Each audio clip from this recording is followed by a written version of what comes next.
We're obviously thrilled. We beat a team that is a very good team, one that's hard for us to match up with. Their physicality is not easy to play against.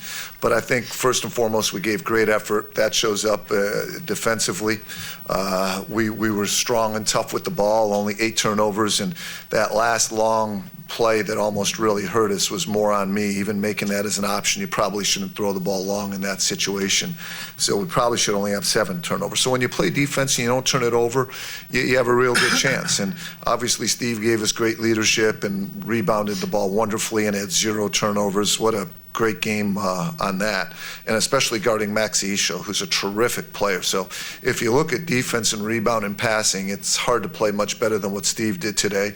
And of course, Jordan came up with big plays. I thought it was one of Cleon's best defensive games he's played, and we made big free throws. So we did a lot of things to win a close game against a very good team. All right, questions for the players? Yeah, we can take the mics. Go ahead. Jordan, in a game like this, it's kind of hard to bear it down to just one play, but they come out and they have that little spurt after halftime. You guys take a timeout, run that set play, you get that jumper. How important is it for you guys to come out of timeouts and be able to count on a bucket like that? We don't really focus on, just coming out of timeouts like that. We just, in the timeout, we were focusing on defense because, they went on the run or whatever, so our main focus was defense. We know we're going to get the shots, the open shots, and we just had to knock them down. Hey, Jordan, can you talk about you're down 9 the first half? It looks like they had a lot of momentum. What was it that you thought turned it around for you guys? Defense, getting stops, just multiple stops in a row. That's what we basically focus on. If we can get 3 stops in a row or more, that's good for us. And, defense leads the offense, and that's what happened tonight for us. Steve, Coach talked about it earlier, but just talk about the matchup inside with Lane and Esho. You were banging all game long with them. Just talk me through what was going through your mind on all those possessions on defense. I knew I had to keep Esho in front of me. He's a quick 4-man that can drive you. If you relax one bit, right by you. And then Caddy, you see with his numbers, that guy's a monster. I have utmost respect for him, and we battled all night. And the only way he couldn't get the ball is if I battled around in front of him. So the more battling I did, they got it a couple times, but staying in front really helped them out there. Back here. Steve, Jordan had the first 9 points of the game. I think it took you guys 8 minutes until somebody else scored a basket. How important were his minutes and his ability to let everyone else kind of get into the game? We know Jordan's a scorer. Everyone in the country knows he's a scorer. It's just he does a great job. If he has shots, he knocks them down most of the time. And then when they start focusing on him, then he finds the open guy all the time. He's a great teammate to play with, and we feed off each other's energy. One guy gets going, gets amped up, and that really brings the whole team morale up with it. Yeah, I just noticed Jordan being our second leading defensive rebounder to Steve with 6 defensive rebounds and 0 turnovers. So, when you're a guard and you're scoring and you don't turn it over and you get rebounds, he deserves a lot of credit for helping us win this game. Forget about the points, just the rebounds and the passing alone are a big deal. Stephen Cleon, if you guys can just talk about, the challenge tomorrow and how good a job they do spacing and using the 3. Cleon, why don't you take that first? It's very important, especially in transition. Most teams like to get to the cup when they're in transition. They like to space out and spot up for 3, so that would be real important to guard. Steve, anything to add? Yeah, like he said, we know we're playing a 3-point shooting team. We just got to play on that arc and not allow them to get up open looks. Cleon, can you talk about the 3-pointer you hit from the corner when right after UMass had cut it to 3? Oh, wait, repeat that. Can you talk about the 3-pointer that you made in the corner right after UMass had cut it to 1? It was a big shot, a big confident shot. Haven't been hitting much shots lately, so I had to keep shooting, keep in my mind that the shot could go down. So that was big for me. Were you aware of the shot clock at the time? Was that a shot you'd have taken normally, or in the rhythm of things, or was it the clock going down that kind of forced it? It was really a rhythm shot. Thank you. Anybody else for the players? All right, guys, you're good to go. Thank you. Congratulations. Great job. See you tomorrow.